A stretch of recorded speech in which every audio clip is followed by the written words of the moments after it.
What's good, YouTube? We're talking college sports in the Deep South, where college football is king, and on the plains of Auburn in East Alabama, the battle cry is War Eagle. We're talking the SEC Media Days. If we've done some coverage so far, this is day 2 of the SEC Media Days, and like I said before, we've covered Kelly Bryant, Ed Orgeron, and LaMichael Perrine from Florida. Perrine. Hope I spelled it, got his name right. But either way, moving forward, today, day 2, you're talking some Nick Saban protégés that will be on the stage. You're talking about, Kirby Smart, Jimbo Fisher, and Jeromy Pruitt. Also, Matt Luke out of Ole Miss will be making an appearance as well. He's got a difficult situation down at Mississippi, trying to piece some things together down there. We start out with Kirby Smart, who was a defensive coordinator for Alabama for a very, very long time. A former Georgia Bulldog, played safety, I think, at Georgia.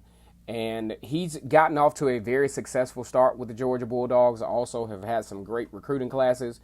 Made consecutive appearances in the SEC Championship, winning in 2017.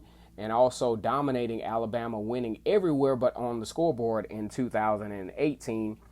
College football playoff appearance, national championship appearance in 2017 for the Georgia Bulldogs. What is Georgia up against this year? Well, they got a great roster, coming off a great recruiting class. Here's the thing, though. Late in the stretch, you talk about Georgia having arguably one of the most difficult schedules in college football, starting in the late stretch around Florida. Things don't get easier. They don't have a lot of bye weeks during that. They don't have a bye week at all during that late stretch after the consecutive bye weeks that they have earlier in the season.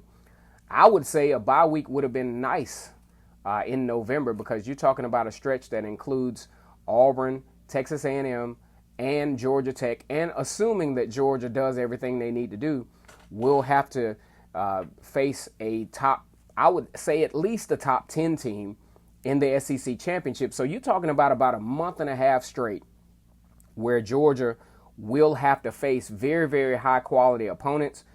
Stamina will start to take place. You definitely want to have a lot of luck there with the injuries and things of that nature.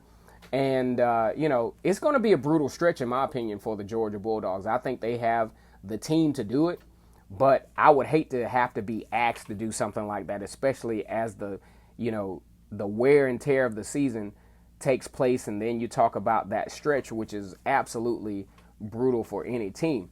Then you go over to Jeromy Pruitt, former defensive coordinator as well under the Nick Saban watch. He's up at Tennessee now, hoping to change some things. Tennessee has not had a lot of success here over the past few years. Last year, winning their first SEC game in a long time against Auburn, down in Auburn, a very, very pivotal game for Tennessee last year. They did very well statistically, forced some incredible turnovers against Auburn, on to win that game 30-24. A lot of hype surrounding them coming into the 2019 season for at least a little bit more success than in the past, and I think that's something that could happen for Tennessee. You're talking about, I would go out on a limb and say maybe a 8-win season, 7-win season, maybe getting the 8th win in the bowl game. I think Jeromy Pruitt and Tennessee are on to some great things. Then you kind of go a little bit further down south, just above Houston, Texas, in College Station, you have Jimbo Fisher.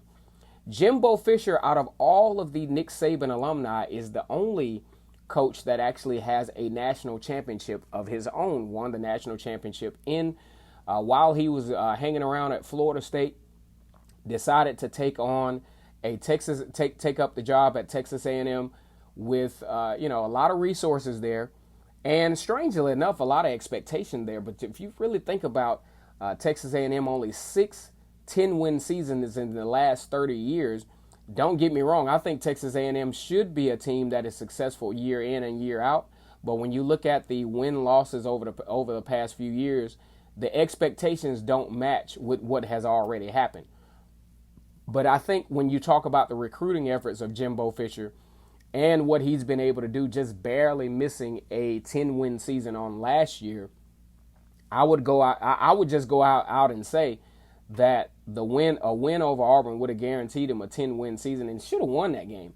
Held Auburn to 225 yards of total offense, was doing very well with play calling, got a little cute there towards the end with the interception by Noah Igbenogany to help salvage in some kind of way Auburn seasons from 2018. He will hit the stage as well, representing Texas A&M. And, of course, Matt Luke from the University of Mississippi. A lot of challenges down there, having some trouble with some recruiting, but hopefully can right the ship down in Mississippi. So you got a star-studded cast coming up today here in SEC Media Days. Hope you all enjoy all the interviews, all of the media questions. As on Vernon Speak Sports, we will be covering SEC Media Days on an ongoing basis throughout the week. Once again, it's Kennard Vernon Stewart here for Vernon Speak Sports Auburn. We talk about Auburn like it's nobody's business. We love the SEC. Over here, it's always great to be an Auburn Tiger, War Eagle.